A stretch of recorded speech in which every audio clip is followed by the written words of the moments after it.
कि अभी अभी रोहित धूमिल धूमिल सुदामा पांडे धूमिल उनके काव्य में व्यक्त संघर्ष, जैसे कि शाकोत्तरी की बात अभी अभी राउत सर ने यहाँ पर छेड़ी। लगभग उसी समय में ये कवि होकर गए और अपने 38 साल की उम्र में, केवल 38 साल की उम्र में देश विदेश में प्रसिद्ध होने वाले हिंदी साहित्य के कवि, जिनको बहुत कम आयु मिली लेकिन सड़क से लेकर संसद तक को हिलाने का काम अपनी कविता के माध्यम से करने वाला हिंदी साहित्य का चमकता सितारा यदि कोई है तो वह सुदामा पांडे धूमिल, ऐसा कहा है। अब विषय चयन की प्रेरणा मुझे सही मायने में जब मैं पीपल्स कॉलेज नांदेड़ में एमए की पढ़ाई कर रहा था तो उस समय उनकी एक कविता जो बहुत छोटी है, एक 7-8 पंक्ति की, उस कविता को पढ़ने के बाद में मेरे मन में प्रेरणा जागृत हुई कि कवि थोड़ा सा अलग किस्म का है। और वो कविता थी रोटी और संसद। एक आदमी रोटी बेलता है, एक आदमी रोटी खाता है। एक आदमी रोटी बेलता है, एक आदमी रोटी खाता है, एक तीसरा भी आदमी है जो न रोटी बेलता है न खाता है बल्कि वो रोटी से खेलता है। मैं पूछता हूँ ये तीसरा आदमी कौन है? मेरे देश की संसद मौन है। कविता वहीं पर समाप्त हो जाती है। और इस कविता में सड़क से लेकर संसद तक का सारा दुख और दर्द है।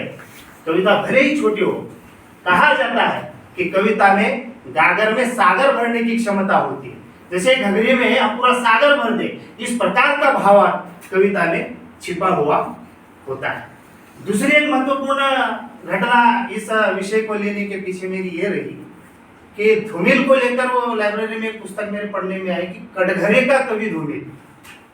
अब मुझे थोड़ा सा टाइटल अलग लगा कि कटघरा क्या हो सकता है, या फिर किसी भी साहित्यकार को, किसी भी कवि को एक विशिष्ट कटघरे में हम बांध सकते हैं क्या वो कटघरा विचार का है, भाव का है, या अभिव्यक्ति कौशल का है?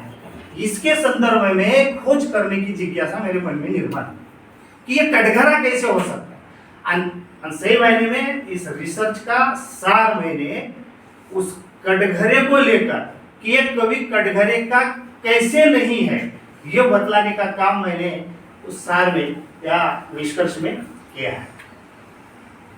सही मायने में कहा जाता है कि वाक्यम रसात्मकम काव्य, ऐसा वाक्य जो रस से परिपूर्ण आदिकाल से लेकर आज तक। हिंदी साहित्य के इतिहास को हम 4 कालों में जो बांटते हैं, आदिकाल का साहित्य केवल और केवल राजा महाराजाओं का गुणगान करना, उनकी वीरता का चित्रण करना, वीर रसात्मक अभिव्यक्ति करना, इसी में पूरी तरह से लिप्त था।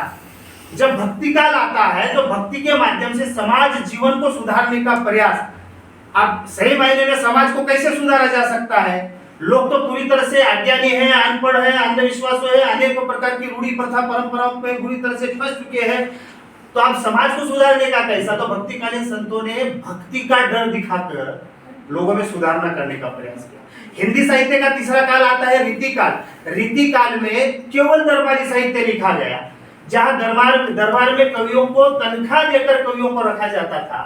और वो कवि जब तनख्वाह पाएंगे तो वो अपने राजा महाराजाओं का गुणगान अवश्य करेंगे। इसीलिए कहा जाता है कि रीतिकाल का साहित्य केवल सुरा और सुंदरी का साहित्य था। वहां नाचने वाली नर्तकियों की पायल की झनकार, सुरा, सुंदरी, शराब, शबाब के सिवा दूसरा उस साहित्य में कुछ देखने को नहीं मिलता। परंतु आधुनिक काल में साहित्य ने अपना रूप बदल दिया। क्यों बदला? तो इसके पीछे बहुत सारे राजनीतिक घटना है। हम अंग्रेजों की गुलामी में थे, फिर आंदोलन चला, तमाम प्रकार की बातें, गद्य साहित्य का विकास कैसे हुए, तमाम प्रकार की बातें उसके अंतर्गत आ जाए। पर आजादी के बाद में ऐसा क्यों? अब सही मायने में ये जो प्रश्न उपस्थित होता है कि विद्रोह की भावना आधुनिक काल में भी 1850 से लेकर 1947 तक कहीं पर देखने को नहीं मिलती। वहां तो केवल राष्ट्रीय प्रेम, देश प्रेम, हास्य व्यंग्य, लोगों को जागृत करना, इतनी ही भावना है। परंतु आजादी के बाद में ऐसी विद्रोह की भावना साहित्य में क्यों आई? जैसे कि राउत सर ने कहा, शाकोत्तरी कविता में ये इस प्रकार के विद्रोह दिखाई देता है। जिस समय उधर धूमिल लिख रहा है उसी समय इधर नारायण सूर्य भी लिख रहा है कि भाकरीचा सूर्य शोधण्यात जिंदगी बर्बाद, भाकरीचा चंद्र शोधण्यात जिंदगी बर्बाद है।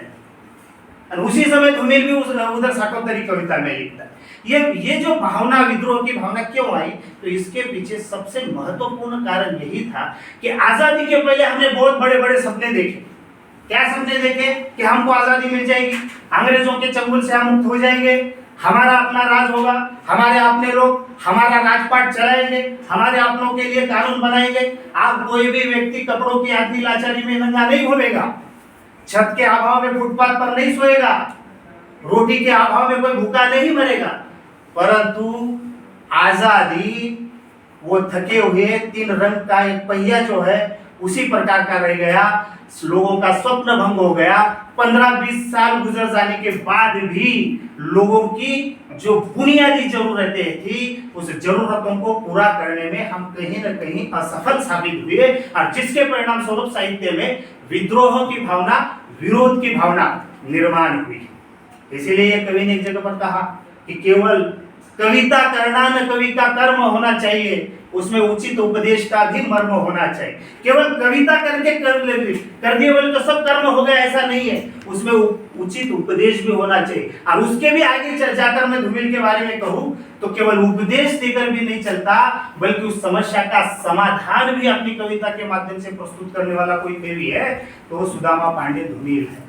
केवल 38 साल की उम्र में 3 काव्य संग्रह लिखकर हिंदी साहित्य जगत में अजरामर होने वाला साहित्यकार यदि हिंदी साहित्य में कोई है तो वो धूमिल है। और इस विषय को लेकर मैंने सही मायने में इसको ये धूमिल के काव्य में एक संघर्ष बोलने के बाद में आप सब लोग कभी कभार इसके साथ में अलग दृष्टि से हंसते हो, लेकिन इतनी बारीकी से इस कवि ने इस देश की नब्ज को पकड़ने का प्रयास किया इतनी कम उम्र में, जिसकी कोई तुलना नहीं की जा सकती। तो इस विषय को लेकर मैंने ये काम किया है। कुल मिलाकर 7 अध्यायों में ये मेरा शोध कार्य विभक्त है, जिसमें सबसे पहला जो अध्याय है मेरा